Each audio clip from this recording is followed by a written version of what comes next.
আসসালামু আলাইকুম everyone, welcome back to my channel Bangla tasty kitchen. তো আপনারা সবাই কেমন আছেন? আশা করি ভালো আছেন। আজ আমি রান্না করে দেখাবো দেশি মুরগির পাতলা লাল লাল ঝোল। আপনারা অনেকভাবেই এই ঝোলটা খেয়েছেন, তবে হাতে মেখে এভাবে দেশি মুরগির ঝোল রান্না করে দেখুন, খেতে লাগে দারুণ। তো আপনারা অবশ্যই এভাবে ট্রাই করে দেখবেন, খুবই মজার হয়। তো চলুন রান্নাতে চলে যাই। চুলায় একটা প্যান বসিয়ে দিলাম এবং প্যানে আমি আগে থেকে কেটে রাখা মুরগির মাংসগুলোকে দিয়ে দিলাম। এবারে আমি দিয়ে দেব পেঁয়াজ কুচি। আমি এখানে 7 থেকে 8টা পেঁয়াজ কুচিয়ে নিয়েছি। দিয়ে দিলাম রসুন বাটা আর আদা বাটা পরিমাণ মতো, 2টা তেজপাতা ও 3 থেকে 4টা শুকনো মরিচ। দিয়ে দিলাম স্বাদ মতো লবণ, হলুদ 1 চামচ, জিরে গুঁড়া 1 চামচ, আরও দিয়ে দিচ্ছি লাল মরিচের গুঁড়া 1.5 টেবিল চামচ। আপনারা চাইলে কম বেশি করে নিতে পারেন।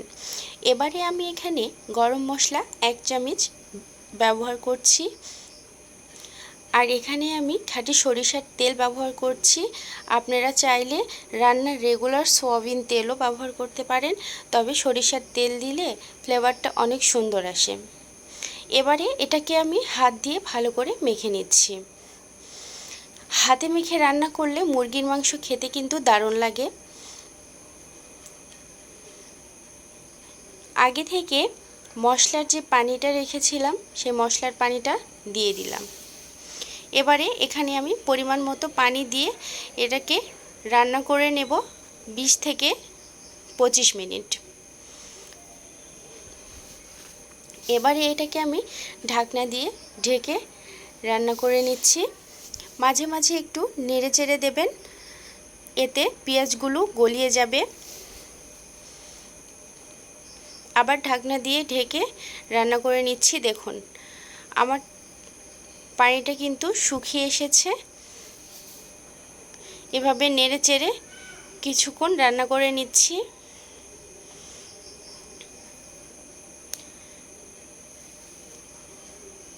দেখুন কালারটা কিন্তু দারুণ এসেছে।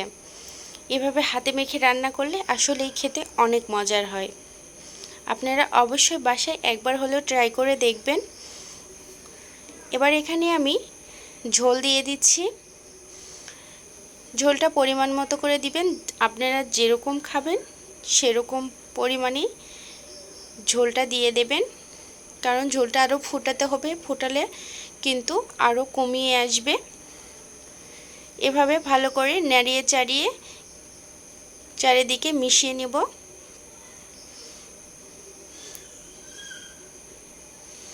এবং ঢাকনা দিয়ে ঢেকে আবারও 10 থেকে 12 মিনিট রান্না করে নেব।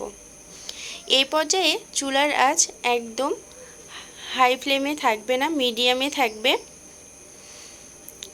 এতে মাংসটা সেদ্ধও ভালো হবে।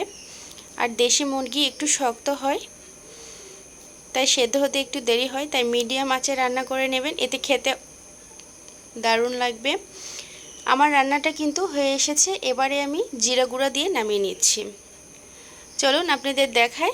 দেখুন কালারটা দারুণ এসেছে।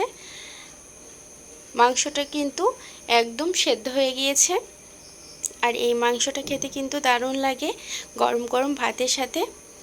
এবারটা দারুণ আসতেছে।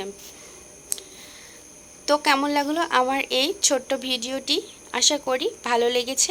ভালো লেগে থাকলে অবশ্যই লাইক কমেন্ট শেয়ার করবেন, আর সাবস্ক্রাইব করতে ভুলবেন না, আর বেল আইকনটি অলে করে রাখবেন। এতে করে নেক্সট ভিডিও দেওয়ার সাথে সাথে আপনাদের কাছে আগে পৌঁছাবে। তো ভালো থাকবেন সবাই। আল্লাহ হাফেজ।